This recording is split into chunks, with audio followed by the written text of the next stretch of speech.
You did hear Mr. Crawford making reference to Murphy's Loft, the meetings 60 years ago, first mission Dr. Paisley had in the area.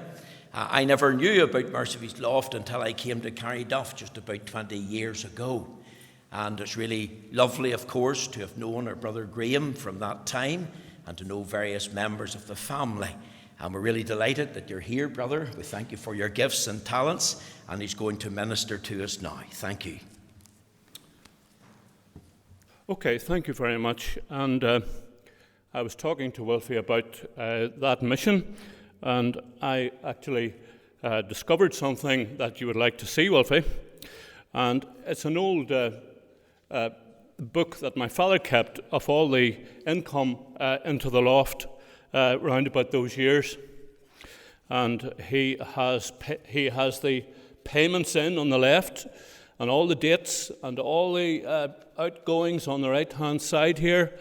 And I see that in February 1960, there was a certain Frank McClelland gave my father £1. And I see on the next page that there was a mission. It must have been at the end of May, the start of June 1960. And the income for that mission was, from the people, I think, £10. And there's a certain Mr. Paisley here is getting £10 out. So I hope that that will be a wee bit of information for you tonight. Thank you. Right, I've been invited to sing along here tonight, and I'll do it in a wee, I'll sing and then I'll play and then I'll sing. Maybe do them sort of uninterrupted.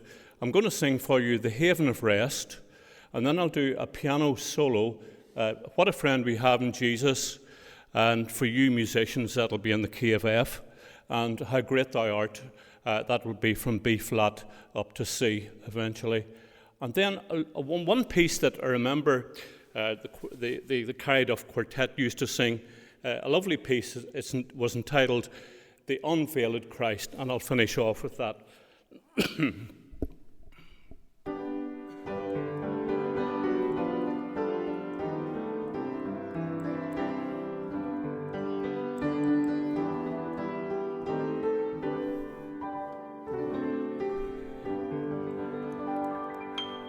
My soul in sad exile was out on life's sea, so burdened with sin and distressed.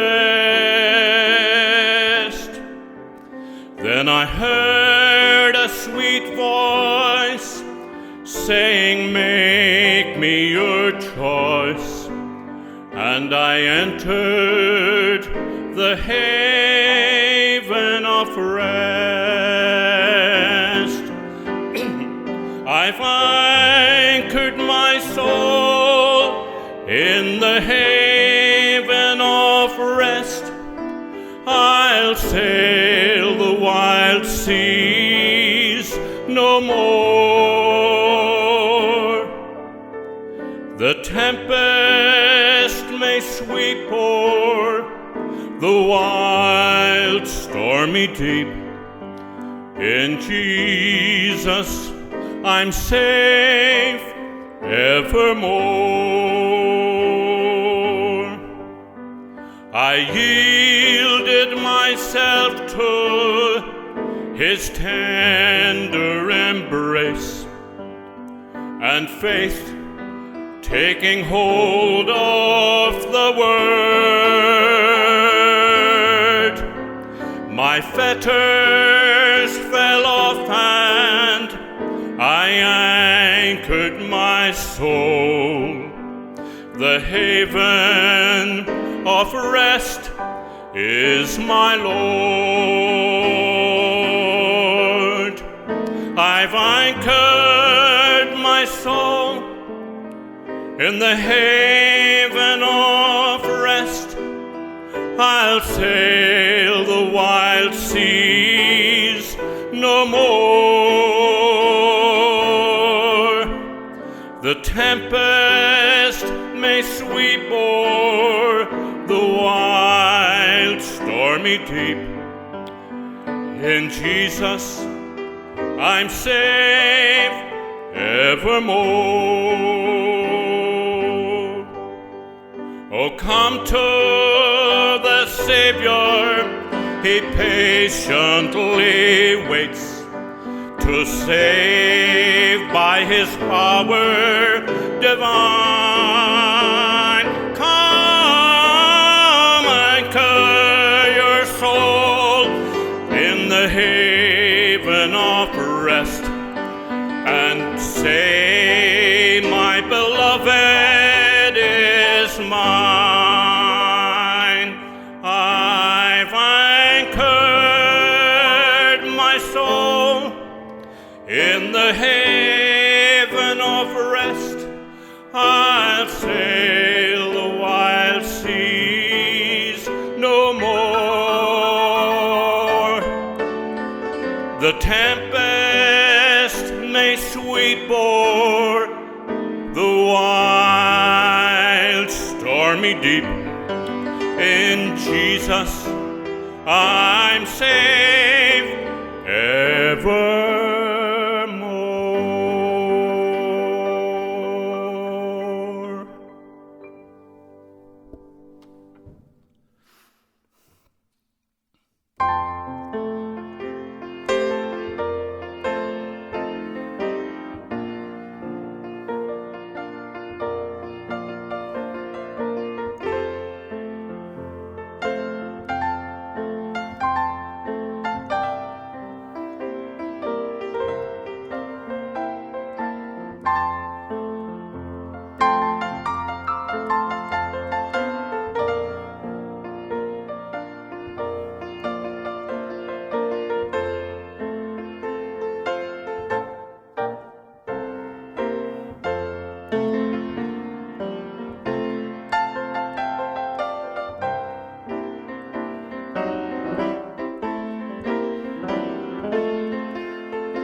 our blessed Christ of beauty,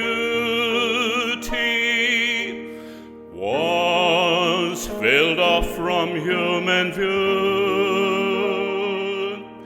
but through suffering, death, and sorrow, he has rent the veil in two. Oh, behold the man of sorrows. Oh, behold him in plain view. Lo, he is the mighty conqueror, since he rent the veil in two. Lo, he is the mighty conqueror, since he rent the veil in two.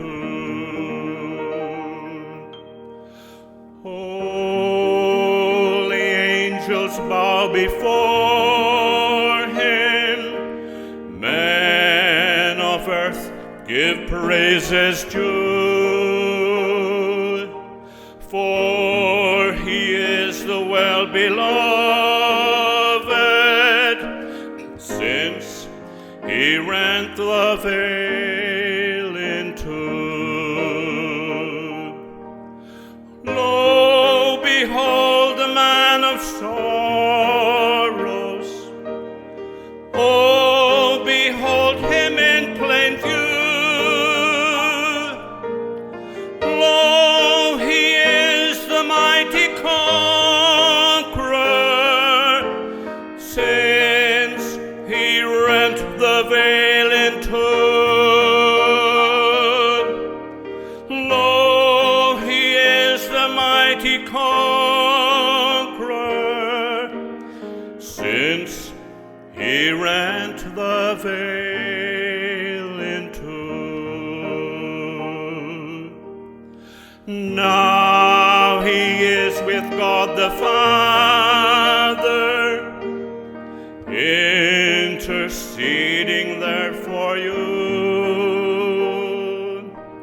for he is the well-beloved, since he rent the veil in two. Oh, behold the man of sorrows. Oh, behold him in plain view.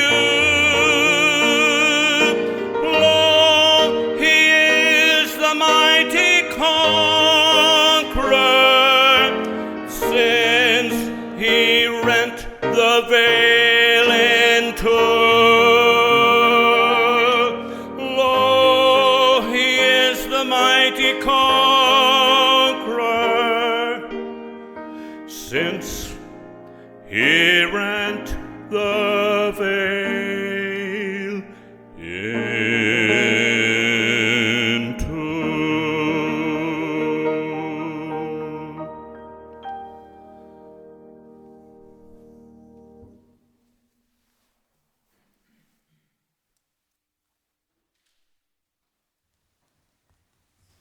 Well, on your behalf, we do want to especially thank our brother Graham for coming tonight, and not only ministering in song, but playing the piano. And we thank the Lord for that gift and talent. It's wonderful to be able to sing, but to be able to sing and play, that's really tremendous, and we've been blessed tonight. So thank you very much on behalf of everyone here. Really good to have you all. We do again thank you for coming. We thank you for your gifts to the work of God. We've received a gift of £50. I also received a gift of £1,000 for the building fund. Do remember the building fund in your prayers, and we trust and pray the Lord will bless us and help us as we go forward as a church. As again, we invite Dr. McClelland to come and minister to us. Thank you. I'm glad that Graham sang the last piece that he sung, because we had a quartet started in his dad's house, and it became famous as the Carryduff Quartet, but not until I left it. once I left, then it became a good quartet and was quite famous. We're delighted to be here tonight in Carryduff.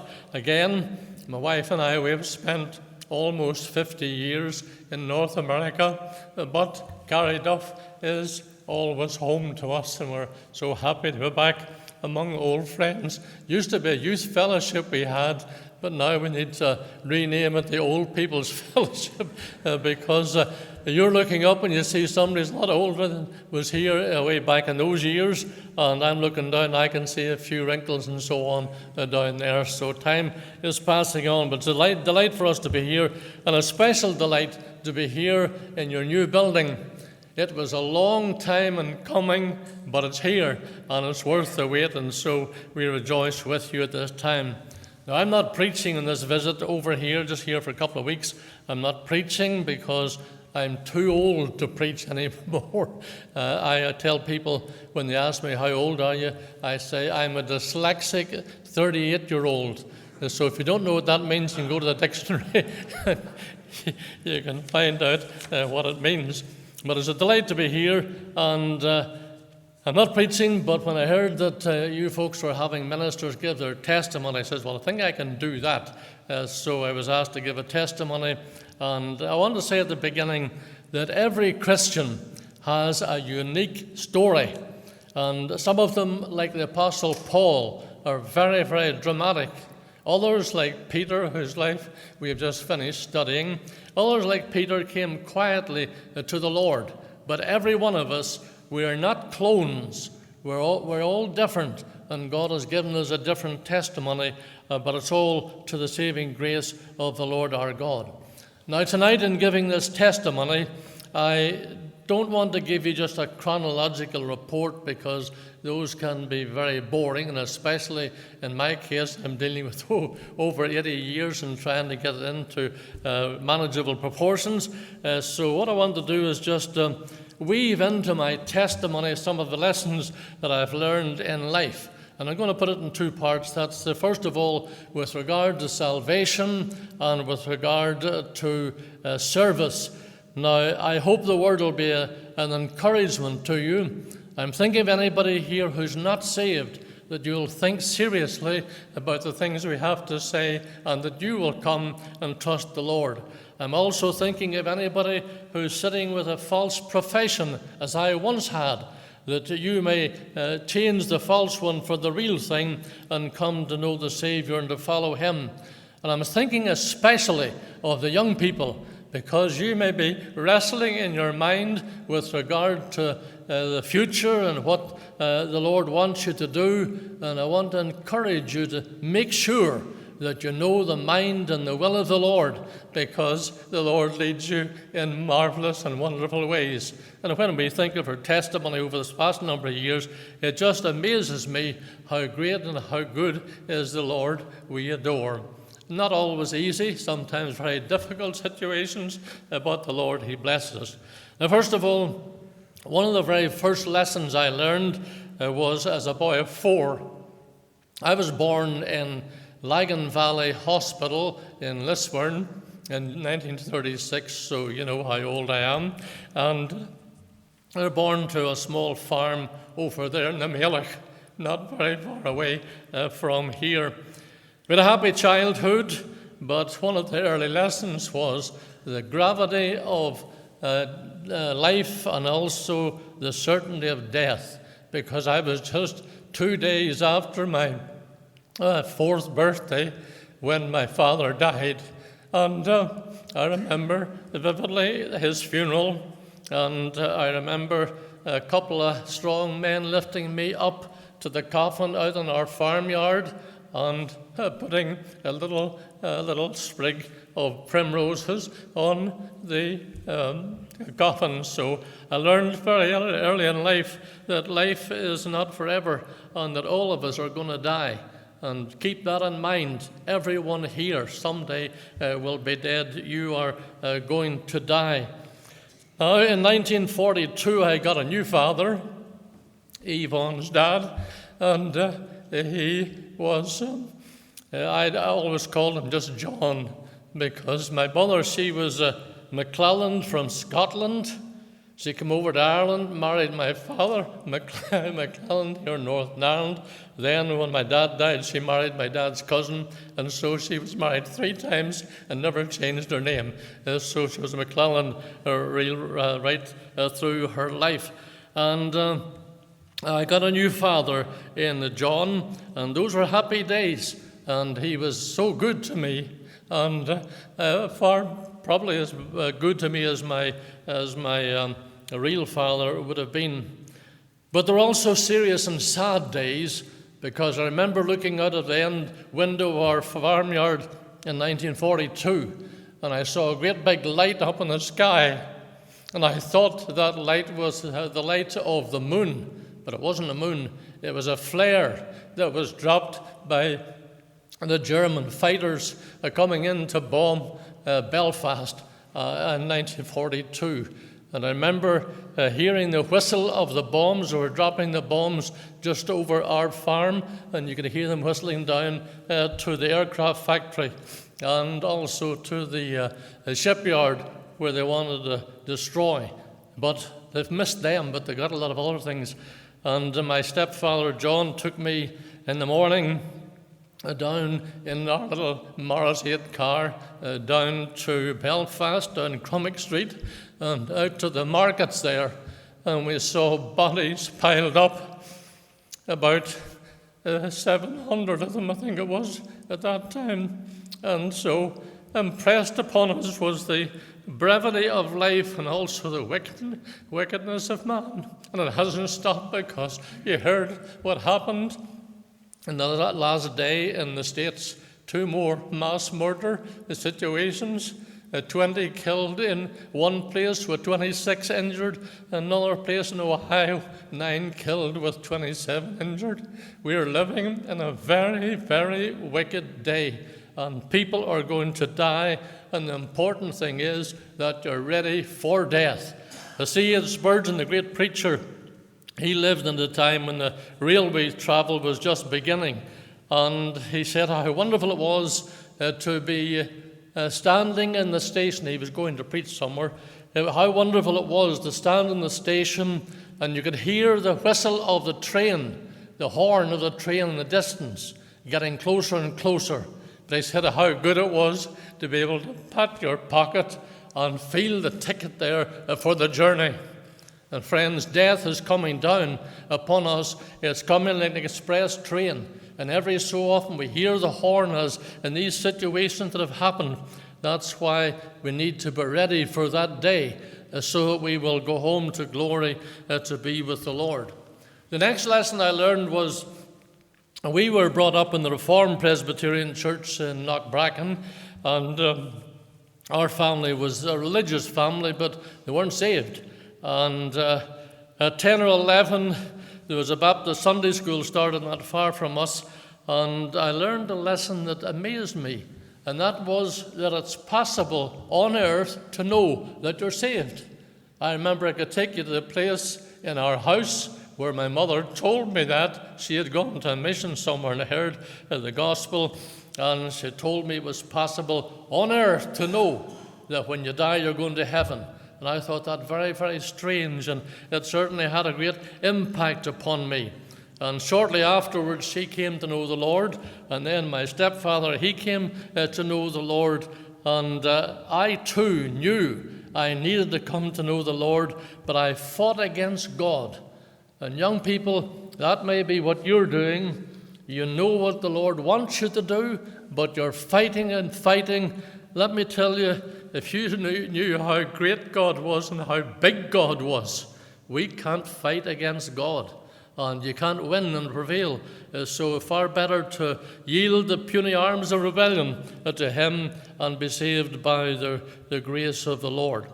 Now, in 1948, we had a change of church, and this is quite amusing for us, and it's good to see Margaret here tonight, Dr. Paisley's sister, because one of our neighbouring farmers, Joe Stevenson, some of you know him, Joe's dead now, of course. Joe came to John and he said, "John, you like to hear good preaching, don't you?" And John said, "Yeah, I do." And he said, "Well, I was at an orange platform there a while ago, and I saw this raw, red-faced young fella. And he was up on a platform by the back of a lorry, a platform with all kinds of very suave ministers with their regalia and so on." And Joe said, "I must listen to hear what this fella has to say." And then when he heard him, he couldn't believe it.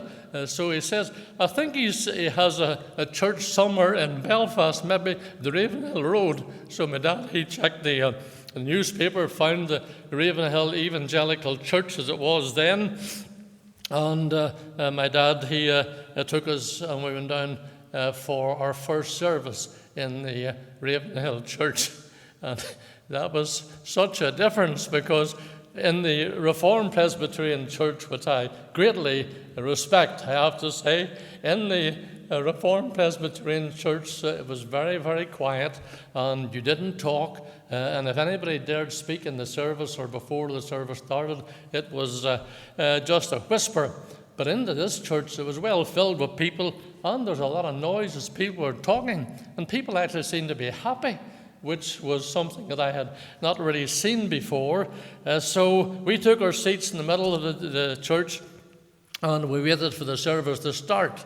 And the next thing I hear, 2 large feet coming down the linoleum aisle, down like this here. And what's happening now? And then there was a mighty shout, "Hallelujah!" And my mother and dad and I, we jumped out of the seat, because we had never heard the like of this in the church before. And down the aisle came the big man, and up into the pulpit. And he was just 22 years of age at that time. Now you think of a church today calling, he was called a couple of years before that. You think of a church calling a young man at 20 years of age to be a minister. It's a measure of the strength and the power that the Lord had given to his service, to his servant. And what really impressed me was, first of all, the hearty singing. They sang really in the church with joy and with rapture, and that impressed me. And then the forceful preaching. I had never heard the like in the churches that I had gone to. But this man, I thought, this man actually believes what he's preaching. And then the thing that really impressed me was his ability to pray. He prayed with power that I had never experienced before. And so it was a wonderful change for us. And we never went back again to original church, and have been connected with the Free Church since back then in 1948, before it was a Free Presbyterian Church. Then the next thing I discovered was the futility of a false profession, because for 5 years I lived a double life. Now, Mr. Paisley made very strong appeals for sinners in those early days. And I sat through them, and what he would do at the end of the preaching of the gospel, and he was a powerful gospel preacher, at the end of the preaching, he would ask all the believers to stand. And all around me, people are standing, and I was honest. I knew I'm not a believer, I'm not a Christian, so I had to sit. And all the people are looking at you, they're all standing and looking at this hapless character here who is not a Christian. So one of the workers came, and it wasn't Dr. Paisley. One of the workers came to me, and he said, "Would you like to be saved?" Well, I didn't have the courage to say no. So he says, "Well, come with me." So I went out with him into the inquiry room, and he was very sincere and gentle, and he thought he led me to the Lord. But I knew in my heart that my heart was still as black as sin, and that I was not changed or transformed in any way. But this was good, because now when I went to the church the next Sunday, and he called the believers to stand, I could stand and did stand. And so people thought that I was a believer.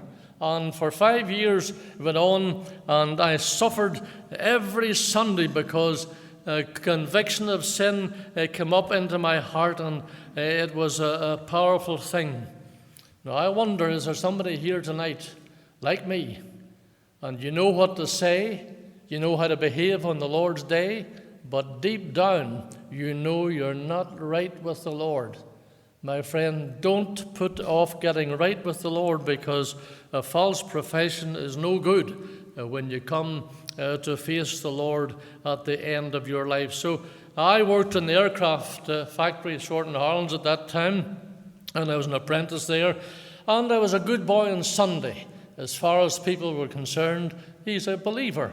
But I knew in my heart that I wasn't, and that things were not right, and I lived a life that was far from good for the rest of the week. So if you're here with a false profession, get that put right and get the real thing before it is forever and ever too late. Then another lesson was the tranquility of conversion. What a blessing that was. There was a mission came to the King's Hall in 1955, conducted by the American evangelist Jack Schuller. He was a great preacher, and he was reckoned to be a better preacher than his contemporary Billy Graham at that time. And that mission was there, and my wife. Now, I was the more religious of the two of us. Now, we weren't married at that time, of course, but she went along on the Thursday night, and she sang in the choir that they had there, which was a lot of fun for her, and she wasn't a Christian either. But that night she came to the Lord. And then the next night we went out together, and she preached me the greatest sermon that I've ever heard, I think. She gave me a rough time, and she told me that she'd come to the Lord, and I knew from speaking to her and seeing her face that there was a change in me, and that she was not the same person. So that night, the next night, Saturday, I went to the mission, and then I gave my heart to the Lord publicly on the 17th of June, 1955. And the war was over. I had fought against God, I had no peace, but now I've surrendered to the Lord, and the war was over. And driving home, I remember taking a cigarette packet and throwing it out of the car as we drove home. And I thought, this is great, this is wonderful. But on Sunday morning, I went along to, Monday morning rather, I went to work in Shorten Harlands, and I worked with another apprentice, and I told my buddy John that I got saved. He says, what? I said, I got saved on the weekend, and I come to the Lord. And they looked at me, and he wasn't being really hard or anything. He just said, I'll give you 6 months. And he was right. I didn't think it at the time, but he was right.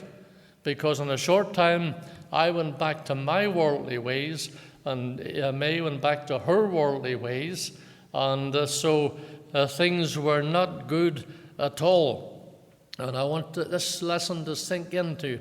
If you're a backslider, you are living the most miserable life on God's earth, because you've tasted of the blessing of the Lord, but now you've gotten away, and you can never be satisfied by the world. And so I think the Lord allowed us to go through that to teach us the lesson of backsliding.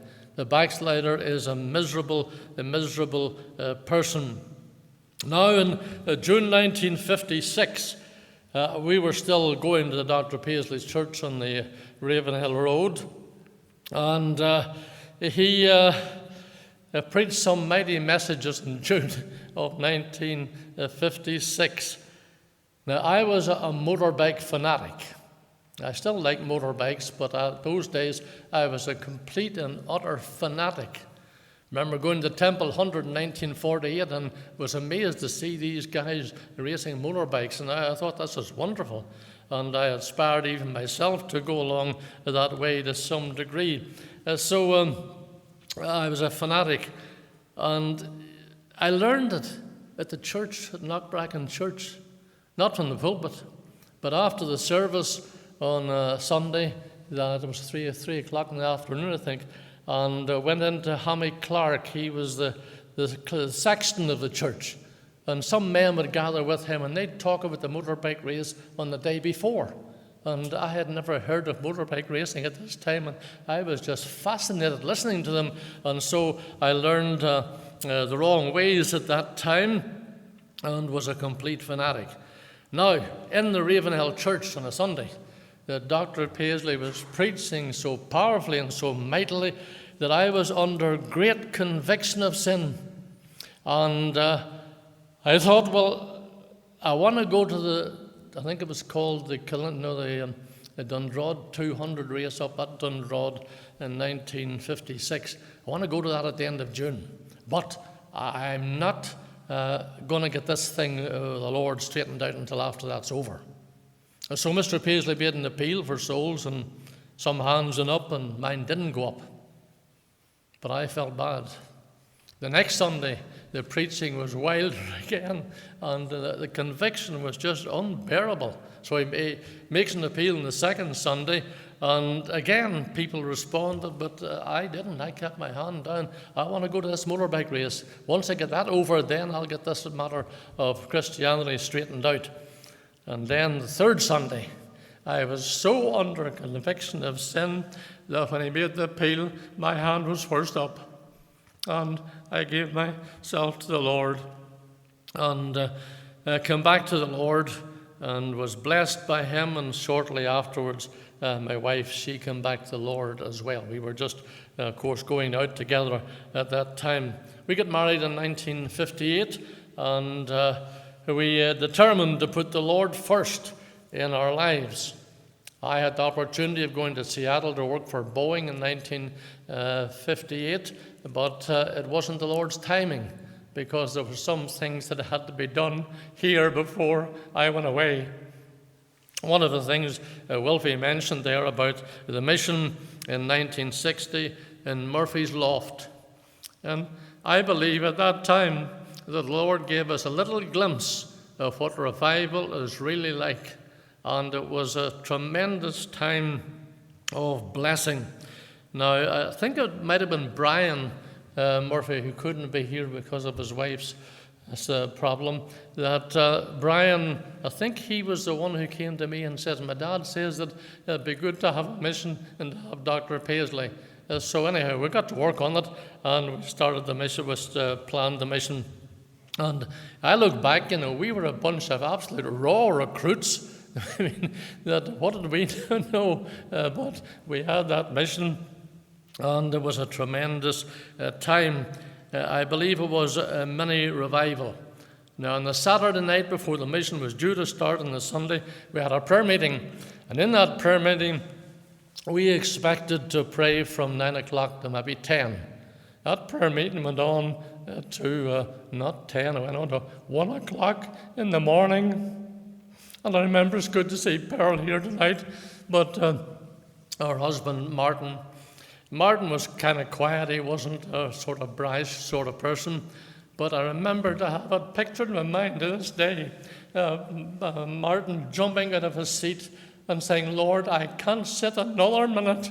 And he started to pray. And he prayed tremendous prayers. And then Martin's brother, Willie, he was a lovely singer, beautiful singer. And during the mission, when he sang, the atmosphere was absolutely electric. And it was a time of great blessing indeed. And the mission was planned for 2 weeks. It actually lasted 5 weeks. And the Lord just stepped in a wonderful way.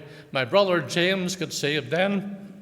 And James had never come to the church with us, but he agreed to come at least one night to the mission. He came this night, and I can see the picture of him going into the little inquiry room, and he came to the Lord. James would like to have been here tonight, but he does a program on BBC in Londonderry. And by the time he gets home at 6 o'clock, but too late to get down here in time for the service. Yvonne came to the Lord at that mission as well. And Billy, my wife's brother, came to the Lord at that mission. It was a tremendous time, and I believe that the Lord, he just pulled the veil aside to show us a little bit of what revivals are like and what the Lord could do. And we had a wonderful, wonderful time. So my wife and I, we came to the Lord, and we followed him. Now to deal with the service aspect. In 1957, that Mr. Paisley had a service for missionary endeavour in the old church, and I was there, and I had felt the call of the Lord, or the pulling of the Lord into some sort of full-time service. As a matter of fact, Dr. Paisley and his treasurer, Cleland, who was a relation of both my wife and Billy here, that they spoke to me about going into the ministry, but I felt, no, I don't feel a call from the Lord at this time. So at that missionary meeting, he called for a show of hands from young people who are willing to give themselves to the Lord for full-time service. And my hand went up that night, and I was fully determined to serve the Lord. But I had a problem, and the problem was Brazil. Every time I went to a missionary meeting, there was always somebody from Brazil who was speaking, and like Bill Woods and so on. And I thought, Lord, I'll do anything, go anywhere, but Lord, not Brazil. And I had some hang-up about Brazil. But the good thing was that after a while, I began to reason and realize this is not the way it works. You have to surrender your all. And so I said, Lord, even Brazil.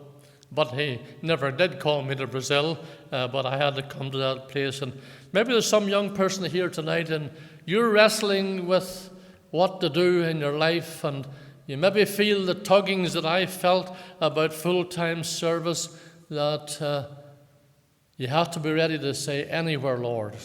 Lead me anywhere. And I had to come to that place, and the Lord blessed us.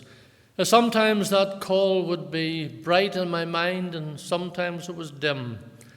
It would be 12 years after that meeting in 1957 before the Lord would call me into his full-time service. We emigrated to Toronto in 1963, mostly because of work-related situations. The work was kind of slack and short, so de Havilland of Canada, Toronto, they came and they looked for engineers, and I got a job with them, and we moved out, and we spent 4 years in Toronto, 4 happy years, and at that time we joined the famous Jarvis Street Baptist Church where T.T. Shields used to preach, and the current pastor then was Dr. Slade, whose daughter is now working with us and has worked with us for many, many years. So again, we were there, and I believe really the Lord led us to Toronto to prepare us for something that we didn't know was coming down the pipeline of the will of the Lord. Then the work situation in Toronto got a little iffy, and Boeing, the famous aircraft manufacturers, they came to Toronto looking for engineers, and I got a job with them and went there and had the privilege of working on the design of the famous 747 jumbo jet. When I saw it, they made a full-size mock-up of it. When I saw it, I said, boy, this thing will never fly. But it did. And I was working there for quite a while. Now, when we went to Seattle, which is in the northwest of the United States of America, we went, Lord, what church are we going to go to? So I checked the newspapers, saw 2 fundamentalist-type churches, and we went along to one in the morning. And at the end, we identified ourselves as visitors, and we got what you call the wet fish handshake. You ever got one of those? When you shake hands with somebody, it's like shaking hands with a wet fish. That's why I always encourage people that when you're greeting people coming into the church, you don't know them, make them feel welcome. Because if you do that, then they will possibly come back again. But if you give them the wet fish, they'll never be back again, and we never went back to that church. But the other church that we saw was Bible Presbyterian Church, and they had a pastor there, so we went along, and he preached. And in the course of his message, he said, when I was talking to Dr. Paisley, he said so-and-so and so-and-so. So I thought, well, this is promising, because if he knows Dr. Paisley, well, things must be okay. So we went along and we joined that church in 1967, and it was about 20 miles from our house, so we had to travel quite a bit to get to it. Now, the church in Seattle decided to start a new church, which is closer to where we lived. And they brought up a pastor from the States called David Brown, and then they asked me to become an elder. And I said, well, I don't really want to be an elder, because I had some difficulty with their eschatology. I also had some difficulty with their views on baptism, which were not the same as ours. But they said, that's all right, we'll overlook that. And so I was made the first elder of the church, and that was back in the end of 1968. 68, thanks dear. 68. And in the meantime, this was a new congregation. They established a commission of Presbytery to come and interview the people who were wanting to be members. We were interviewed, and others were interviewed, and we were given membership. There was also a man who was interviewed, and he was given membership. But he had, in earlier times, been turned down in the Seattle church because he didn't give a credible confession of faith. And now he's applying to our new congregation. And at that time he gave a credible confession of faith, and so they gave him membership. But from the moment that he became a member, that he would not work with a minister. And no matter what the minister did, that he would not cooperate with him, and it was very, very difficult. So the minister had to report to the Commission of Presbytery, and when they heard, they withdrew his membership. Now, I'm an elder, and the first piece of business that we had to do was that the man, he was, I just lost my train of thought. That happens when you get to 83. And the Commission of Presbytery, they took away his membership, and then they asked us if we would meet with him, because he asked to have his membership restored. And so the minister and I, now we are a session because we have a minister and an elder, so we agreed to meet, and we didn't have a church, so we met in our house, and I was there, and a knock came to the door at 7:30, and the minister and the man, they came, and I brought them into the house. My wife, she was expecting our daughter Joanna at that time, and she went out after they came in. She went out to do some grocery shopping. And so we sat down at the table in our kitchen, and the minister sat there, and I sat where I am now, and the man, he sat there. Now, we met together, and the minister started to read. He read the first 11 verses of Philippians, and that was very, very important. He read the first 11 verses of Philippians. Then he led in prayer and prayed for our meeting, and we had just started to discuss the matter in hand when this man here, he bent down at the table and straightened up. And he straightened up, he had a pistol in his hand. And I didn't know guns, but I later learned that it was a Derringer pistol with 2 barrels. You pull the barrel back, the hammer back, it feeds 1 barrel, and then it goes forward, then you pull it the whole way back, and it fires the 2nd barrel. So this was a very serious situation. He stood to his feet, and he aimed it over at the minister, and he said, "You're dead." And I said, "What do we do now? I've never been in a situation like this before." So the minister, he stood up, and he began to walk slowly towards the man, and he told him, he says, "You're not going to intimidate us with that." And the minister, he's walking, and I'm watching, what do we do? And I'm watching this gun going right past me. And when he cleared me and got the man shot, and I hoped that maybe he had shot him in the arm or something like that, but he fired a shot. And so then I knew what I had to do. I grabbed him by the wrist. He was standing and I was sitting, and I couldn't get a good grip, but I grabbed him by the wrist, and he turned the gun into my stomach, and he shouted, "You're next." It's so loud that my little daughter Jill, who was 9, she heard him shouting that. So the gun was into my stomach, and I thought, this is the end of the trail. We're going to die here. And it was a very, very traumatic minute for us, and I hope that the minister wasn't too badly injured. When I grabbed him by the wrist and he put the gun into my stomach, I had let go, because you can't fight with a man who's a gun in your stomach. And so what I did, I ran out from the table across to get to the phone, to phone the police. And halfway across the floor, I heard a second shot. And I turned around, and what happened was that the minister was still standing, and the whole thing took about 15, 20 seconds, that the minister was still standing, and he put his hand up to steady him, and he fired up into his head, and in so doing, he shot the end of his own finger off.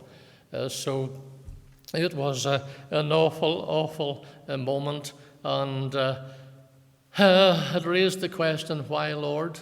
Why would this happen? We have tried to serve Thee. We've tried to be the best we can be for Thee. Why, Lord, should we suffer this? Well, when I turned to Philippians, the minister read the first 11 verses, the 12th verse. But I would ye should understand, brethren, that the things which happened unto me have fallen out rather unto the furtherance of the gospel.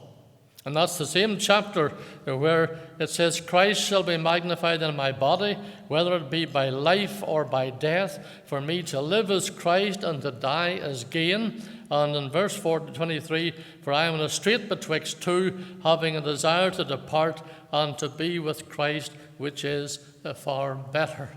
And so our dear brother, he died there in our kitchen, and fell down on the kitchen floor, and he died there, but he went home to a martyr's crown. So that was what he received. I was asking the Lord, why, Lord, for us? And for me it was the Lord confirmed the call into the gospel ministry and into full-time service. So I had a problem, Lord, I'm willing to go, but where? Do I stay in Seattle here and go into the Bible Presbyterian Church? Do I go back to Toronto and go into the Jarvis Street Baptist Church orbit? Or do I go the whole way back to Ulster and to the Free Church that was my parent church? Didn't have to wait very long for the answer. The Lord gave the answer in a wonderful and amazing way, because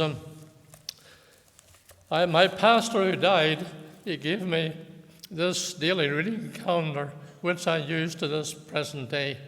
And on that day, which was the 9th of January 1969, and on that day the reading was Genesis 31 and 32.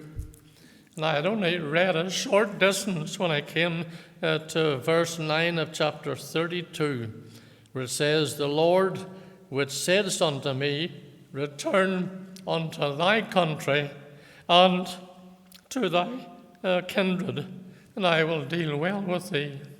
So the Lord makes no mistakes. And he gave me clear instructions to go back to this native land of Ulster. Now, I had a problem. On the Monday, I had gone back to work again. I had to go back to work.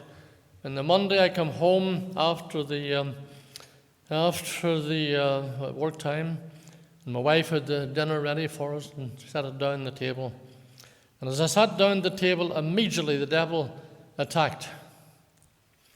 And he said, "You're going to the funeral tomorrow. What happens if this man's wife, who he had put through a gun training course just a short while ago, what happens if in the disturbance of her mind that she would turn the gun on the only eyewitness of what happened?" So I couldn't eat that night. Really was tough.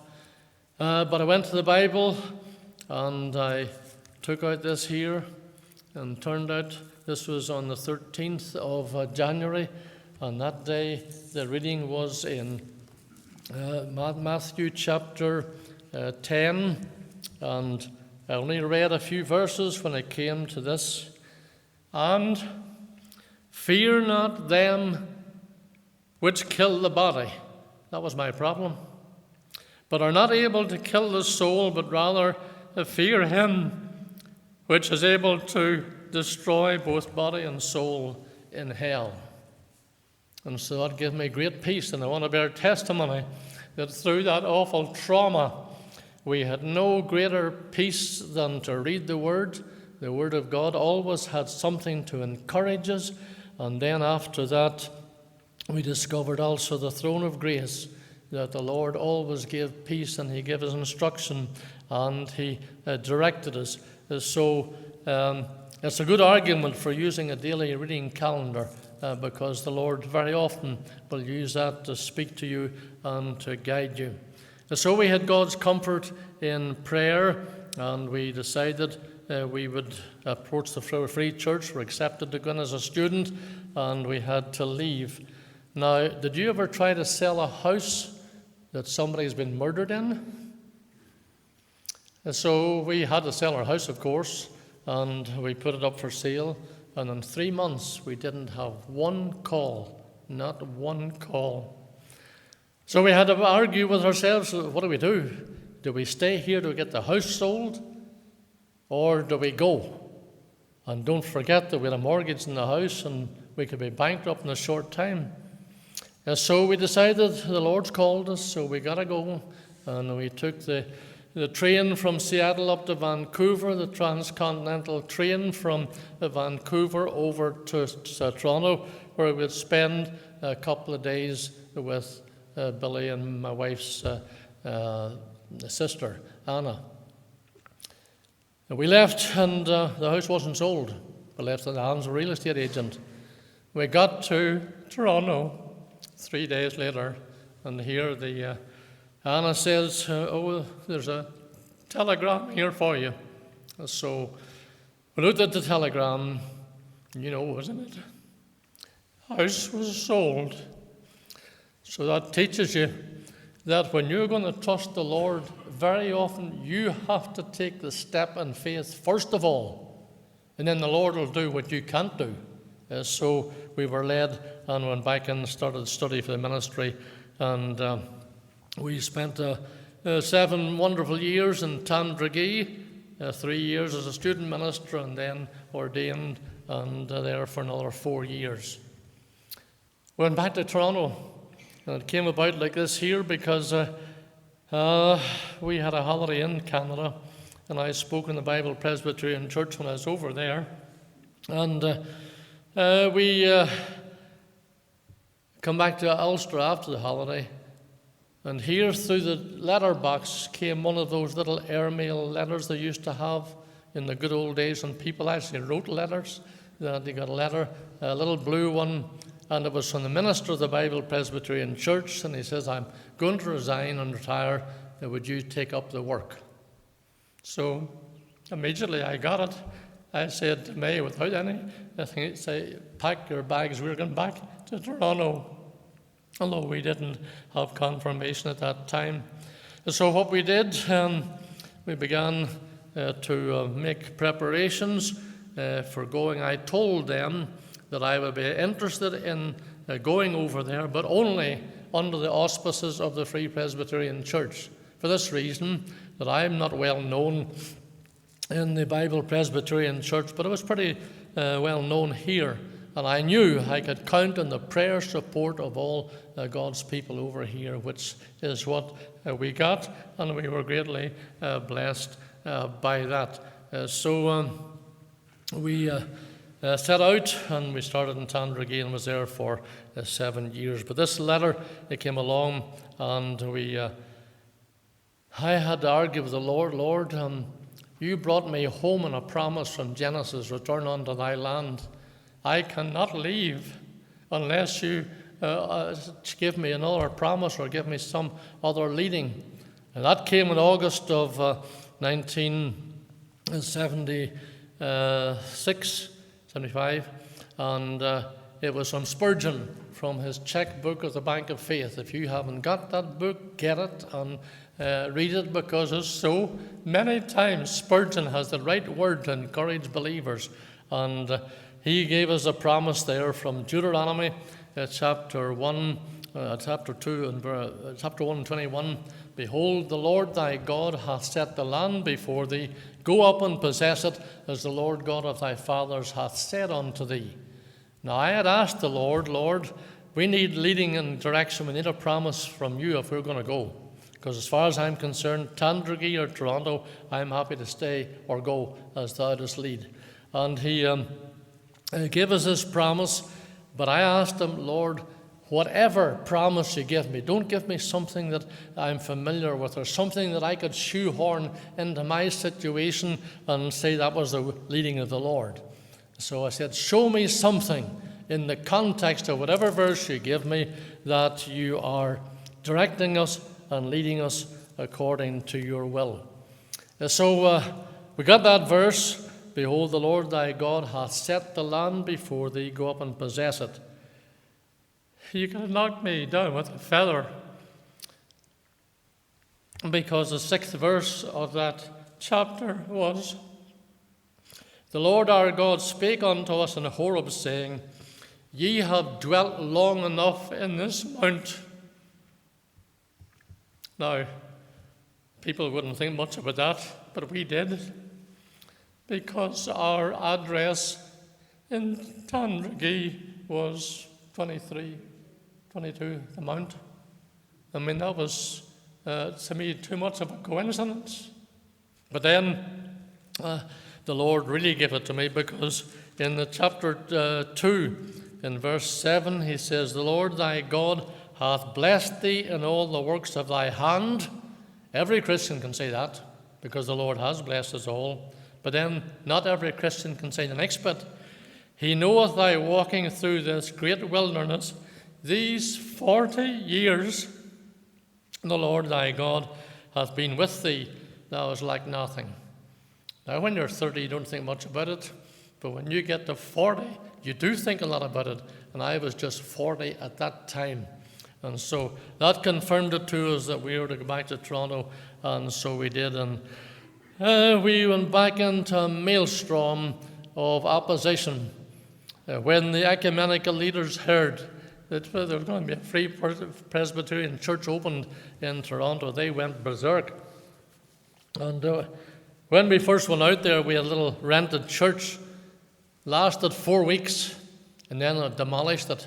It's interesting, it was an Italian group that demolished it. Demolished it at the behest of the ecumenical movement. And they're the ones who talk to us and tell us about loving one another.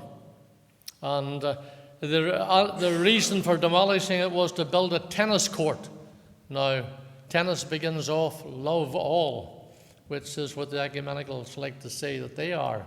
Love all, but didn't love us, and our building was demolished. And, you know, looking back, that was the best thing that ever happened to us. Because if it had not happened to us, we would maybe sitting there today. But the Lord forced us out. We spent 2 years in a rented high school facility, having to carry our books and all our stuff every Sunday to the services. But those were great days. And then we were able to buy a house, a church in Warden Avenue, where we were there from 1979 to 94. And then the Lord gave us, in the 90s, a tremendous blessing, because we were able to build the new church and to build a new school. Now that brings us to the school. I was never a fan of Christian schools in the early days because I thought you got the problem here of leading young people up in a sort of cotton wool environment where they're watched over all that they do. And so I was a bit concerned about that. But then the government in Toronto, they stepped into the public school system, which was normally supported by Protestant people, that they banned the Lord's Prayer from the school. Now, what's wrong with the Lord's Prayer? But they banned it. And then they banned the 10 Commandments. And I said at that time, you watch that the crime in this city is going to increase greatly because they've turned their back on the law of God, and so it has been, sadly. And then also they came to ban the Bible from the public schools. And these are paid for by the people. Banned it. The only way you can take a Bible in there is if you have it in the context of, for example, the Quran for the Muslims, and you just teach comparative religion. But once they did that, I said, we got to do something for our children. We can't allow them to be brought up in that environment. And so we started a little school, Whitfield Christian Academy, in the church in Warden Avenue. That was 1989, and we had 16 pupils to start with, 16 pupils. And then the next year the Lord doubled it, and we had to look for more space, so we finally bought a piece of property, and the Lord helped us to build a church and a school. I got to tell you, no time's gone, but I got to tell you this about the buying of that old school. We saw this old derelict school, for it was built in 1872. We saw it for quite a while, windows broken and all the rest. And then it was fixed up, and it turned out that a woman, she bought it, and she turned it into a daycare centre. And then her daughter didn't want to continue, so she decided to sell it. And we we looked at it and thought that was just perfect for us. So we asked them, what do you want? And $2.25 million. We didn't have $2.25 million, and we didn't have very much money. But we looked at it, and we decided we'll put an offer in. So we put an offer in at 1.3 or 1.4 million. And we said, well, they're not going to take that, but we are setting our maximum at 1.5 million. Not if it goes 1 cent over, that we can't take it. So with take it, it wasn't the Lord's leading. So we looked at it and put in the offer, and she came back to us and wanted a 1.7 or something. And then we went back again with our maximum, 1.5, and said, no, we're not going to accept it. So I had to go to our school principal, Miss Slade, the daughter of Dr. Slade, and tell her, Ruth, I'm sorry, it looks like we're not getting our building. Now, while I'm talking to her, the phone rings, and I went and answered the phone and picked up the phone, and it was the lawyer for the woman saying, she has decided to take your offer. But we didn't have the money. But we had a man from Dundalk, actually, who emigrated out there with his brother and sister in earlier years. And he was a carpenter, didn't have very much money. But his sister died. She had made investments in the pharmaceutical industry in America. And his brother died. And he was a financier and had money.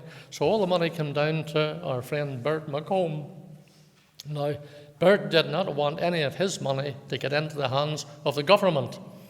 So I thought, well, maybe Bert could lend us the money, and maybe at a better rate than the bank. I'd rather pay him the interest than pay the bank. So we got the... I met with him, and I took him to see the school in operation. And I said, Bert, that if you could help us, we'd be happy. If you can't, don't worry about it. We'll leave it there. So the next day, the treasurer called me and said, Bert is going to give you a loan of $1.5 million. He didn't know what our top line was, but he gave and eventually he wrote me a personal check, just a personal check for $1.5 million. Everybody in the church wanted to touch it, and some of them wanted to borrow it for 2 or 3 months to get the interest of it. And so it was marvelous just that the Lord raised the right man, and that money was invested way back in the 20s, in the 30s, long before I was even born. But the Lord, He doesn't make any mistakes, and He led us and directed us and so on. We moved into the Armaden Church in 94, and we built our senior school. The school has now got 240 pupils, and it's going very, very well. Major change was in 2009 when I officially retired, but I discovered that retirement is a myth. It doesn't really actually work, and I retired.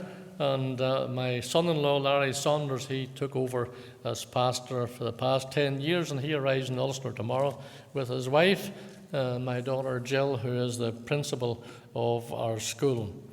One final reflection. By the way, our church started off purely white church, but now we are a multicultural church. We have, the last count I had, about 20 different nationalities. From China, from India, from Pakistan, from Lebanon, you name it. And we have them there. So the Lord was good. And our city is a multicultural city, and the church represents that. And I think it's wonderful to see us all together, worshiping the Lord, different colors of faces, all the rest, but the one common denominator is Jesus Christ as Lord and Savior. One final reflection. When May and I saw each other on the Man's Hill down there at Clontarf back in 1951, she was coming down from school, and the Clontarf school, and I was going up to pick up my sister Yvonne, and I was 16 and May was 13, and I saw her and I liked what I saw, and she saw me and seemed to like what she saw, but we had no idea at that time that we would be married, and that we hadn't a clue what we would be serving the Lord in a far country. But God has a plan for your life, and for everyone who knows Him for their life, and what a blessing it is when you walk in His way.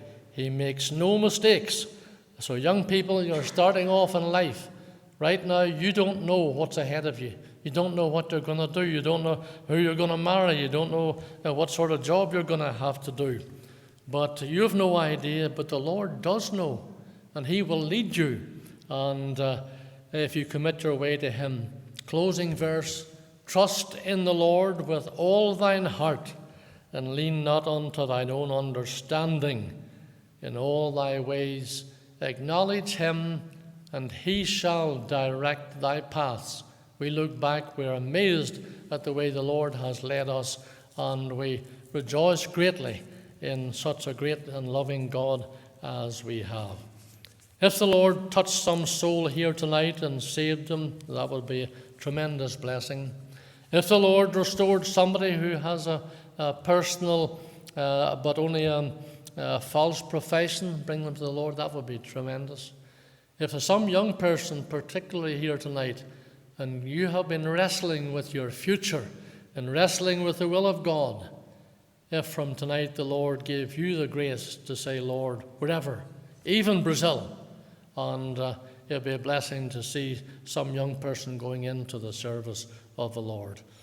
I trust that our words tonight, while kind of long, may be a means of encouragement and blessing to you all.